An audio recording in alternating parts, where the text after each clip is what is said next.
दोस्तों जय Hind, very good morning. कैसे हैं आप लोग? आई होप आप लोग अच्छे हैं, अच्छा कर रहे हैं। तो करंट अफेयर पढ़ाने से पहले एक बहुत इंपॉर्टेंट सुविचार है, थॉट है, उसके बारे में सुन लीजिए। और हमारे नहीं हो, अब्दुल कलाम जी के, डॉक्टर एपीजे अब्दुल कलाम। उन्होंने क्या कहा? आत्मविश्वास और कड़ी मेहनत से किसी भी असफलता नामक बीमारी को आप मार सकते हैं। अगर आपके पास सेल्फ कॉन्फिडेंस है, आपके अंदर सेल्फ कॉन्फिडेंस है और आप हार्ड वर्क कर सकते हो, तो कोई भी असफलता नामक जो बीमारी आपके पास आती है उसको आप मार सकते हैं। इसको ध्यान रखिएगा। कभी भी मेहनत करते वक्त अगर आपको लगे कि आप सफल होंगे या नहीं होंगे, तो क्या आ रहा है आपके विचार, आपके मन में क्या आ रहा है? असफलता का डर आ रहा है। तो उसको कैसे मार सकते हो आप? केवल अपने अंदर कॉन्फिडेंस रखिए और हार्ड वर्क निरंतर करते रहिए। आप आराम से उस असफलता को मार सकते हैं। ये हमारे विचार नहीं है, ये डॉक्टर अब्दुल कलाम के विचार है, डॉक्टर एपीजे अब्दुल कलाम के विचार है, और जो कि हम बहुत फॉलो करते हैं। इसलिए आप लोग भी फॉलो करिए, आपको सफलता जरूर मिलेगी, वो तो आपका इंतजार कर रहा है। तो चलिए आज का करंट अफेयर से स्टार्ट करते हैं। बहुत इंपॉर्टेंट करंट अफेयर है। डेट क्या है? 20 जून 2024। चलिए स्टार्ट करते हैं। बहुत इंपॉर्टेंट करंट अफेयर है, प्लीज एंड तक जरूर देखिएगा। और वीडियो पसंद आए, लेक्चर पसंद आए तो लाइक शेयर सब्सक्राइब जरूर करिएगा। चलिए स्टार्ट करते हैं। 20 जून 2024 current affair. Current affair first है, हाईएस्ट स्टील आर्च ब्रिज। दुनिया का सबसे ऊंचा ब्रिज बनाया गया, रेलवे ब्रिज बनाया गया, उस पर सफलतापूर्वक ट्रायल हुआ। उसका कहां पर बनाया गया है, किस देश के अंदर बनाया गया है? भारत के अंदर बनाया गया, इंडिया के अंदर बनाया गया। और इंडिया में कहां पर बनाया गया? जम्मू एंड कश्मीर में बनाया गया। देखते हैं। वर्ल्ड हाईएस्ट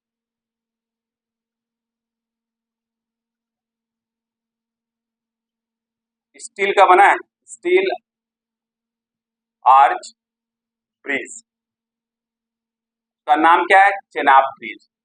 अब दुनिया का सबसे बड़ा है तो पूछा जा सकता है एग्जाम में, अभी सक्सेसफुली ट्रायल भी हुआ उसका, पूछा जा सकता है चेनाब ब्रिज कहां पर लोकेटेड है? जम्मू एंड कश्मीर, जम्मू एंड कश्मीर में लोकेटेड है।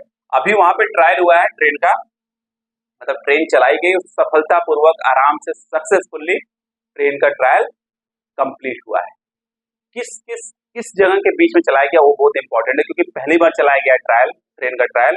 तो पूछा जा सकता है किस किस लोकेशन के बीच में जो ट्रायल चलाया गया है, तो ध्यान दीजिएगा। ओके, तो बिटवीन जो ट्रायल था, trial of train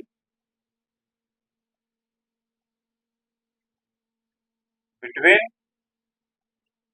Sangaldan and Sangaldan and Reasi.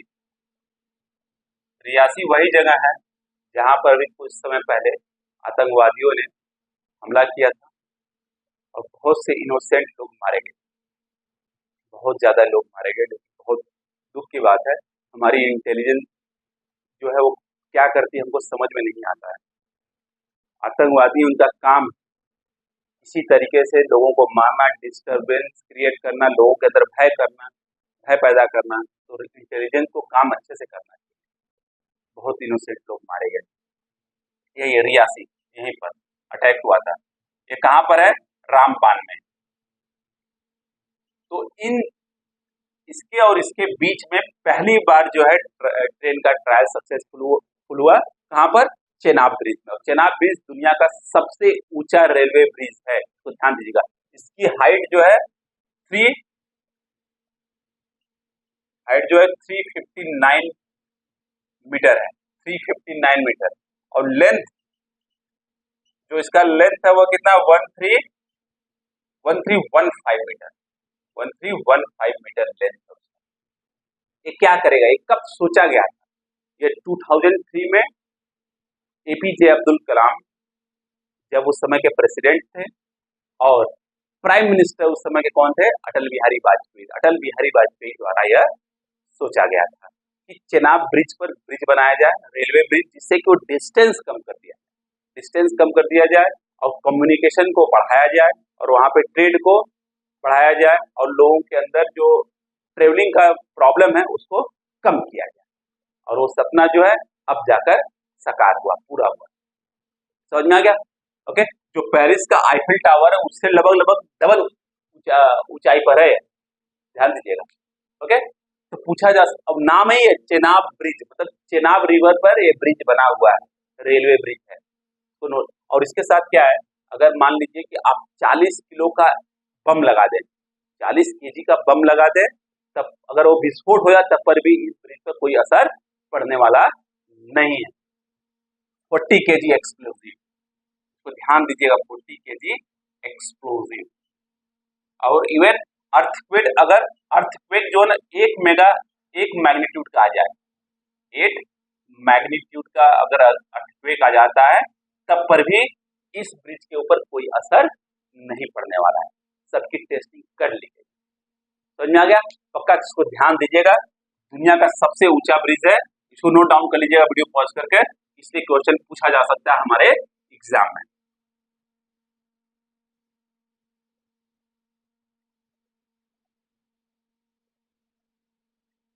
First Indian to be awarded Nelson Mandela lifetime achievement award. पहले इंडियन है जिनको Nelson Mandela lifetime achievement award मिला है। फर्स्ट इंडियन है, इसलिए हमारे एग्जाम के लिए इंपॉर्टेंट हो जाता है, तो ध्यान दीजिएगा। सेकेंड है first Indian to be awarded Nelson Mandela को साउथ अफ्रीका क्या बोला जाता है? Gandhi. Nelson Mandela lifetime achievement award.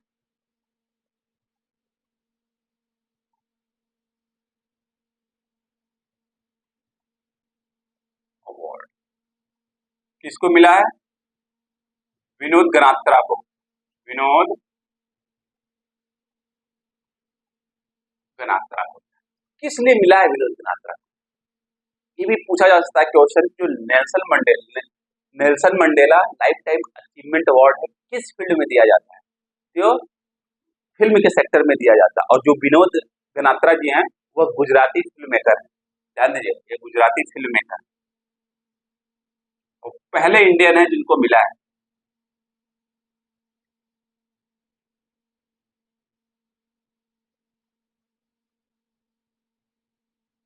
समझ में आ गया? कहाँ दिया गया? 7th Nelson Mandela child film fair, Mandela child film festival.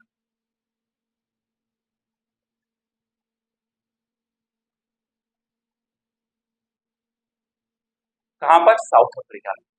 समझ में पूछा जा सकता है ये जो अवार्ड है वो कहाँ दिया जाता है? साउथ अफ्रीका में दिया जाता है। तो पहले इंडियन है विनोद गनात्रा जी, उनको मिला है अवार्ड, तो ध्यान दीजिएगा, इसको नोट डाउन कर लीजिएगा अच्छे से। गुजराती फिल्म मेकर हैं जिनको पहली बार फर्स्ट इंडियन को ये अवार्ड मिला है। समझ में आ गया? पक्का। थर्ड नेक्स्ट न्यूज देखते हैं। World sickle awareness day. World sickle awareness day कब मनाया जाता है? वर्ल्ड सिकल अवेयरनेस डे कब मनाया जाता है? 19 जून को मनाया जाता है। कब मनाया जाता है? 19 जून को मनाया जाता है। ये है क्या? ये सिकल डिजीज है, सिकल सेल डिजीज है, ध्यान दीजिएगा, सिकल सेल डिजीज है। अब सिकल सेल डिजीज होता क्या है? पहली बात, एक जेनेटिक डिसऑर्डर है। इसमें जो रेड ब्लड सेल्स होते हैं, अब रेड ब्लड सेल क्या होते हैं? आरबीसी, रेड ब्लड सेल, ये क्या करते हैं? पहली बात, एक जेनेटिक डिसऑर्डर है, जेनेटिक डिसऑर्डर है। देखिए, जो रेड ब्लड सेल होता है वो कैसा होता है? वह सर्कुलर शेप में होता है। और जो रेड ब्लड सेल होता है वही जो ऑक्सीजन को बॉडी के हर पार्ट में ले जाता है, जिससे कि बॉडी को स्ट्रेंथ मिलता है और मतलब लोग तंदुरुस्त फील करते हैं। समझ में आ गया? परंतु अब ये आराम से तब मूव कर सकता है जो रेड ब्लड सेल का अगर शेप सर्कुलर है तो आराम से मूव करता है, कोई दिक्कत नहीं होता, आराम से मूव करेगा। मान लो इसका शेप जो है सर्कुलर न हो, इस टाइप का हो, इस टाइप का अगर सेल हो जाए, इस टाइप का अगर सेल हो जाए, क्या ये प्रॉपर तरीके से मूव कर पाएगा क्या? बिल्कुल मूव नहीं कर पाएगा। जब मूव नहीं कर पाता तो क्या होता है, ब्लड की क्लॉटिंग हो जाती है, ब्लड जाम हो जाता है और पेन होने लगता है और बहुत सारे मतलब लोग लेजीनेस फील करने लगते हैं, बहुत प्रॉब्लम होती है। यही है क्या, सिकल सेल डिजीज। उसमें जो ब्लड सेल जो होते हैं जो सर्कुलर शेप में होते हैं, वो सर्कुलर शेप में न होकर दूसरा शेप ले लेता है, जिससे कि रेड ब्लड सेल आराम से इजीली से फ्लो नहीं हो पाता है, वह कहीं कहीं जाकर जाम हो जाता है और ऑक्सीजन का जो फ्लो होता है एक जगह से दूसरे जगह वो प्रॉपर तरीके से नहीं हो जाता, तो जो मरीज होते हैं उनको बहुत ज्यादा पेन होता है। बात समझ में आएगी? और उनकी मतलब उनको हमेशा सुस्ती महसूस होती है। पक्का समझ में आ गया? उसी को उसी के बारे में लोगों को जागरूक करने के लिए वर्ल्ड सिकल अवेयरनेस डे मनाया जाता है 19 जून को। ध्यान दीजिएगा, बहुत खतरनाक बीमारी है, बहुत ज्यादा पेन होता है इसमें, क्योंकि सिंपल सा आप समझ रहे हो, जो रेड ब्लड सेल होता है वो सर्कुलर शेप में होता है और वही ऑक्सीजन लेकर बॉडी के हर पार्ट में जाता है। अब वो सर्कुलर शेप में होता है तो आराम से इजिली फ्लो कर पाता है। अगर सर्कुलर शेप न हो तो क्या होगा, जाम हो जाएगा, नहीं जाम हो जाएगा? उस केस में क्या होगा, उस केस में ऑक्सीजन फ्लो नहीं हो पाएगा और लोगों को बहुत ज्यादा पेन महसूस होगा। पक्का समझ में आ गया? इसको नोट डाउन कर लीजिए। ये जेनेटिक डिसऑर्डर है, इसमें रेड ब्लड सेल का शेप चेंज हो जाता है, तो एग्जाम में डायरेक्टली क्वेश्चन पूछा जाता है, तो ध्यान रखिएगा। लोगों को अवेयर करने के लिए, लोगों को जागरूक करने के लिए यह जो वर्ल्ड सिकल अवेयरनेस डे मनाया जाता है। पहली बार कब मनाया गया? देखो, यूनाइटेड नेशन जनरल असेंबली ने यूनाइटेड नेशन जनरल असेंबली ने 2008 में अनाउंस किया था, अनाउंस, बट पहली बार फर्स्ट टाइम 2009 में मनाया गया, फर्स्ट टाइम 2009 में यह सेलिब्रेट किया गया। समझ में आ गया? पक्का? और इंडिया ने इसके लिए एक प्रोग्राम भी लॉन्च किया है 2023 में। और इंडिया का ड्रीम क्या है, ध्यान दीजिएगा, इंडिया का ड्रीम क्या है कि बाई 2047 जो वर्ल्ड सिकल डिजीज के प्रॉब्लम्स हैं उसको खत्म कर देना, उसको पूरी तरीके से इरेडिकेट कर देना। ये इंडिया का सपना है, ड्रीम है, गोल है, आप समझ सकते हो। समझ में आ गया? 2047 तक जो जो सिकल सेल डिजीज के मरीज हैं या सिकल सेल डिजीज का जो प्रॉब्लम है उसको खत्म कर देना है इंडिया से। पक्का समझ में आ गया? ये हमारे लिए इम्पोर्टेंट है, पूछा जा सकता है एग्जाम में कि इंडिया का जो गोल है सिकल सेल डिजीज को खत्म करने के लिए कब तक का है, तो 2047 तक का है। इसको नोट डाउन कर लीजिएगा, बहुत इंपॉर्टेंट है। नेक्स्ट है डीप सी मिशन, किस मिनिस्ट्री के अंदर आता है? डीप सी मिशन किस मिनिस्ट्री के अंदर आता है? मिनिस्ट्री ऑफ अर्थ साइंस के अंदर आता है, मिनिस्ट्री ऑफ अर्थ साइंस के अंदर आता है। इसका काम क्या है? सिंपल सा, जैसे हम लोगों का स्पेस मिशन है, तो हम लोग करते क्या है, हम लोग सैटेलाइट भेजते हैं, रॉकेट भेजते हैं ऊपर, और जाके उसके बारे में स्टडी करना, एक्सप्लोर करना, उसको क्या है, चीजें क्या कैसे हेल्प कर सकती है हमको, सब कुछ करना। ठीक उसी तरीके से जो डीप सी मिशन है वो क्या करता है, समुद्र के अंदर जाने का काम है, और उसके बाद वहां पे जो मिनरल्स हैं उनके बारे में पता करना है, और कैसे जीव जंतु वहां पर हैं उनके बारे में, मतलब एक्सप्लोर करना, चीजों के बारे में इंफॉर्मेशन गैदर करना। यह डीप सी मिशन का काम है। तो पूछा जा सकता है किस मिनिस्ट्री के अंदर में आता है, तो मिनिस्ट्री ऑफ अर्थ साइंस के अंदर में आता है। पक्का समझ में आ गया? तो नोट डाउन कर लीजिए, नोट डाउन कर लीजिए। ऑब्जेक्टिव क्या है? Develop technology and capability. जो ऑब्जेक्टिव देख लीजिए, develop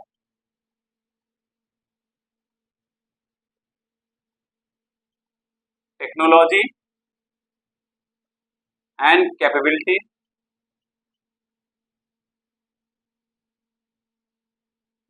for deep sea exploration, deep sea exploration. समझ में आ गया? पक्का, तो नोट डाउन कर लीजिए। नेक्स्ट न्यूज है, बहुत इंपॉर्टेंट है। आर्टिफिशियल इंटेलिजेंस जेमिनी किस कंपनी ने लॉन्च किया है? आर्टिफिशियल इंटेलिजेंस टूल जेमिनी का नाम क्या है? जेमिनी। इसको कौन सी कंपनी ने लॉन्च किया? Launch by.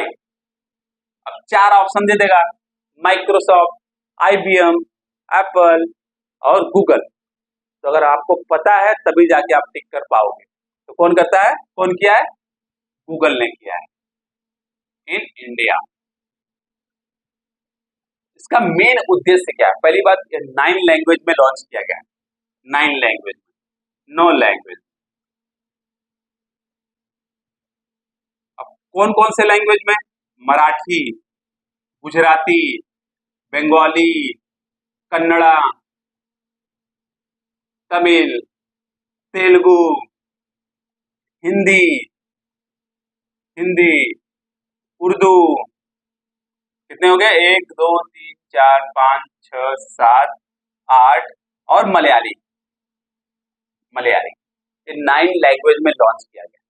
अब से बहुत से लोगों को इंग्लिश नहीं आती है, बहुत से लोगों को हिंदी नहीं आती है, परंतु उनको इंफॉर्मेशन लेना है, जानकारी लेना है, तो किसी भी एक लैंग्वेज में वह, जो भी लैंग्वेज उनको पता है उस लैंग्वेज में जो भी जानकारी उनको चाहिए, तो आर्टिफिशियल इंटेलिजेंस टूल जेमिनी के थ्रू वह ले सकते हैं। पक्का समझ में आ गया? 100%, नो प्रॉब्लम, तो नोट डाउन कर लीजिए।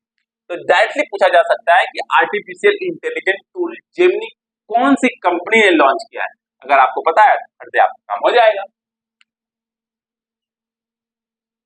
अभी financial assistant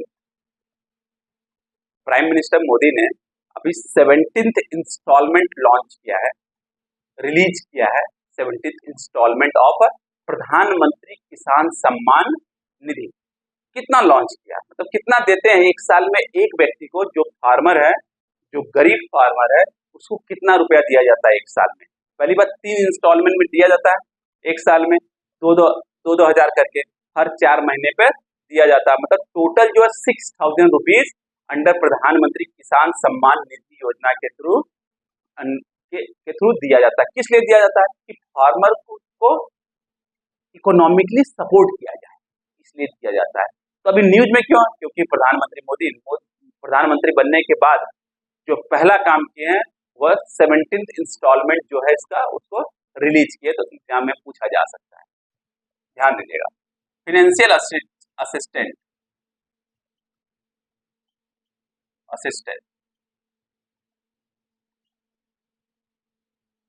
in a year under प्रधानमंत्री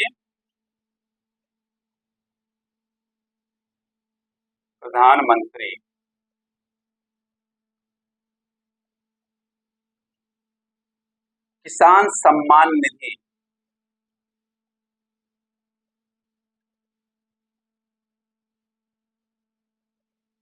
कितना दिया जाता है? 6000 रुपीज पर ईयर। और नेक्स्ट पूछा जा सकता है, जो यह प्रधानमंत्री किसान सम्मान निधि है, PMKSN, कब लॉन्च किया गया था? 2018 में लॉन्च किया गया। अभी रिसेंटली ऐसा भी क्वेश्चन पूछा जा सकता है कि प्रधानमंत्री थर्ड टर्म के प्रधानमंत्री बनने के बाद कौन सा इंस्टॉलमेंट प्रधानमंत्री मोदी ने रिलीज किया है अंडर प्रधानमंत्री किसान सम्मान निधि? तो 17th इंस्टॉलमेंट, मतलब 17वीं बार रिलीज किया है।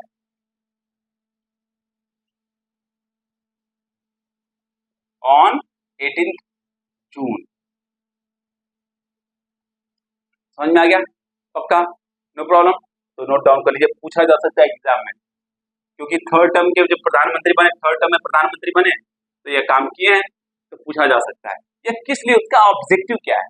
सिंपल सी बात है, किसानों को, जो छोटे फार्मर्स हैं, छोटे किसान हैं, उनको पैसे देकर थोड़ा उनकी मदद करना, जिससे कि उनके अंदर कॉन्फिडेंस आए और वो अच्छे से काम कर सकें और इकोनॉमिकली सपोर्ट उनको मिल सके। इन सब के लिए ही ये दिया। इसे नाम क्या है? प्रधानमंत्री किसान सम्मान निधि, उनका सम्मान होता है। समझ में आ गया? पक्का, no problem. Cost of living report, cost of living report कौन रिलीज करता है? मर्सर कंसल्टेंसी रिलीज करता है, मर्सर कंसल्टेंसी रिलीज करता है। अब इन्होंने क्या क्या कॉस्ट ऑफ लिविंग रिपोर्ट, अब पूरे वर्ल्ड में सबसे महंगा सिटी कौन सा है और इंडिया में सबसे महंगा सिटी कौन है, इसके बारे में उन्हें बताया कि मतलब किसी शहर में रहने के लिए क्या कॉस्ट आपको पे करना पड़ेगा, कॉस्ट ऑफ लिविंग, रहने के लिए कितना कॉस्ट आपको पे करना पड़ता है। सबसे पहले हम लोग इंडिया के बारे में बात कर लेते हैं। सबसे महंगा शहर हमारा कौन सा है? मर्सर कंसल्टेंसी के अनुसार मुंबई, मुंबई में रहना सबसे ज्यादा पे करना पड़ता है। और उसके बाद न्यू दिल्ली, उसके बाद चेन्नई, उसके बाद बेंगलुरु, उसके बाद पुणे। समझ में आ गया? ये इंडिया के हैं। और पूरे वर्ल्ड में सबसे महंगा कौन है? Hong Kong, Singapore, Zurich. ओके, तो टॉप 3 जानना जरूरी है, जो चाहे इंडिया में हो या तो पूरे वर्ल्ड के हो। तो टॉप 3 मतलब मुंबई का, अगर पूरे वर्ल्ड में देखा जाए तो मुंबई का कौन सा स्थान है? 136, और न्यू दिल्ली का 164, और चेन्नई का 189, और हांगकांग का पहला, सिंगापुर का दूसरा, और ज्यूरिच का तीसरा है पूरे वर्ल्ड में। तो यहाँ पे रहना बहुत ज्यादा महंगा है। समझ में आ गया? और कौन रिलीज करता है कॉस्ट ऑफ लिविंग रिपोर्ट? कौन रिलीज करता है? तो मर्सर कंसल्टेंसी रिलीज करता है। तो एग्जाम में पूछा जा सकता है कि इंडिया में सबसे महंगी सिटी कौन है? इंडिया में सबसे महंगी सिटी कौन है? मुंबई। और यहाँ पे बहुत लोग दूर दूर से आते हैं काम करने के लिए, दूसरे शहर से, दूसरे स्टेट से काम करने के लिए यहाँ पे आते हैं। हरपाल सिंह बेदी नेक्स्ट है, हरपाल सिंह बेदी।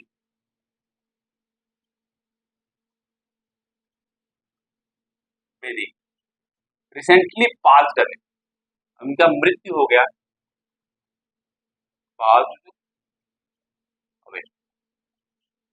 अब डायरेक्टली पूछा जा सकता है ये किस फील्ड से रिलेटेड थे? बहुत फेमस पर्सनालिटी थे, यह स्पोर्ट जर्नलिस्ट से रिलेटेड थे। आप लोगों ने देखा होगा हरपाल सिंह बेदी का, पगड़ी पहने होंगे और बड़े बड़े दाढ़ी व्हाइट कलर का होगा उनका। ओके, अभी रिसेंटली उनका देहांत हो गया, मृत्यु होगी, और वो स्पोर्ट्स से रिलेटेड जर्नलिज्म में थे, स्पोर्ट जर्नलिस्ट थे एक तरीके से।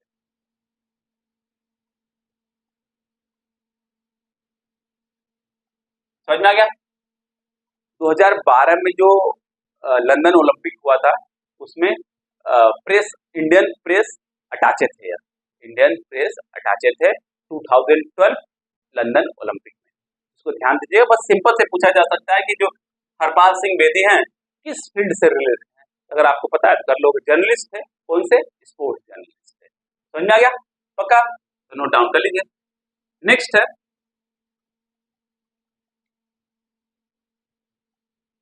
1% reservation to transgender in all public government job, all government job और ऑल पब्लिक जॉब। कौन से हाई कोर्ट ने अनाउंस किया है?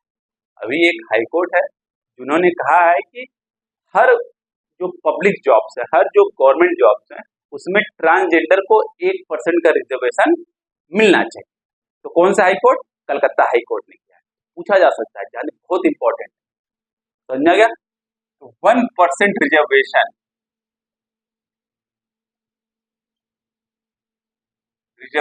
For transgender person in all public jobs और गवर्नमेंट जॉब, दोनों एक ही चीज है। इन ऑल पब्लिक जॉब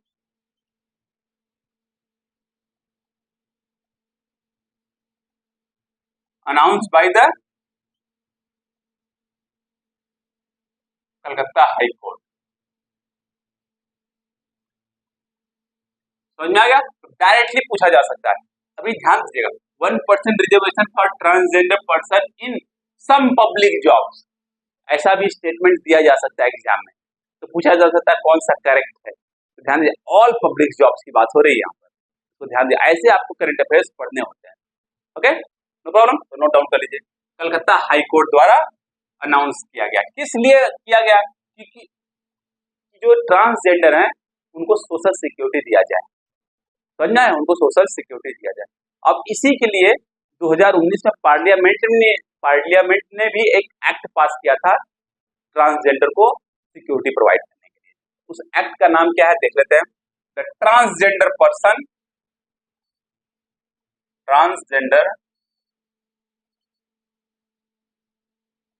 पर्सन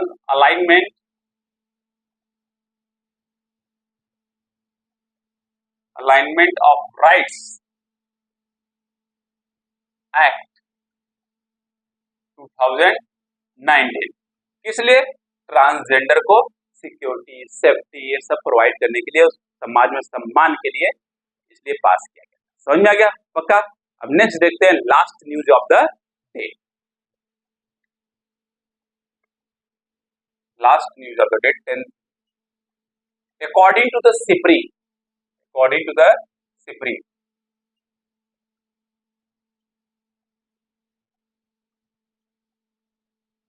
अब सिप्री क्या है? स्वीडन का थिंक टैंक है, स्वीडन कंट्री है ना, उसका एक थिंक टैंक।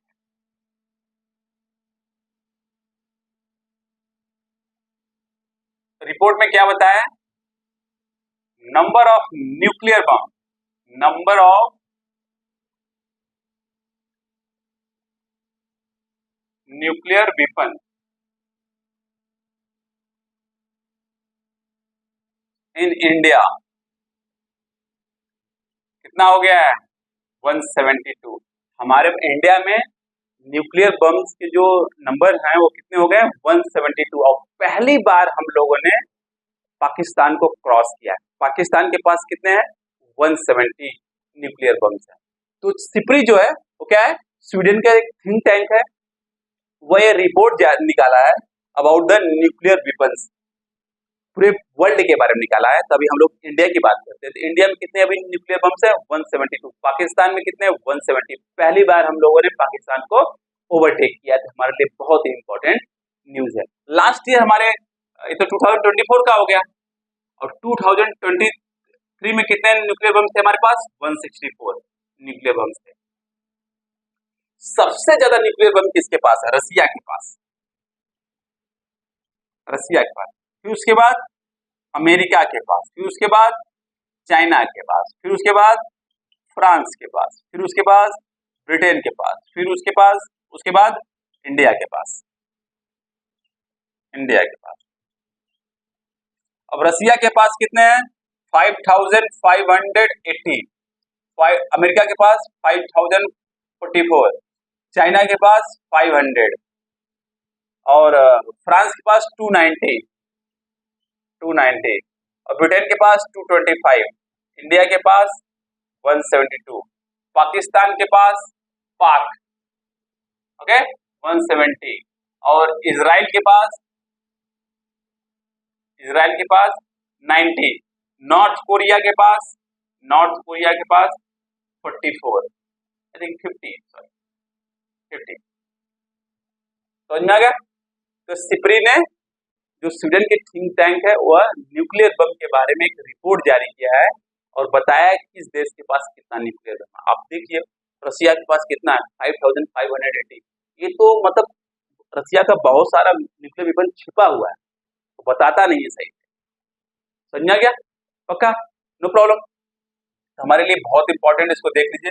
और इसका पूरा फुल फॉर्म क्या है वो देख लीजिए। स्टॉकहोम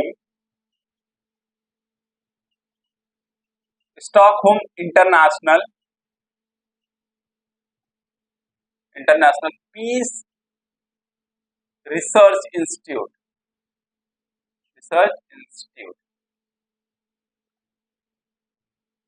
यह सिप्री का फुल फॉर्म देखें, SIPRI, सिप्री का यह फुल फॉर्म। समझ में आ गया? पक्का, नो प्रॉब्लम। और क्या क्या रिलीज करता है? कितने आर्म्स का, वेपन्स का ट्रेड हो रहा है, लोग कितने बेच रहे हैं, कितने खरीद रहे हैं। अब इसके सिप्री के अनुसार दुनिया में सबसे ज्यादा वेपन खरीदने वाला कौन है? सबसे ज्यादा वेपन्स कौन खरीदता है दुनिया में? इंडिया खरीदता है। The largest importer of weapons in the world is India. Largest importer, ध्यान दीजिएगा, largest importer of weapons in world कौन है? इंडिया है।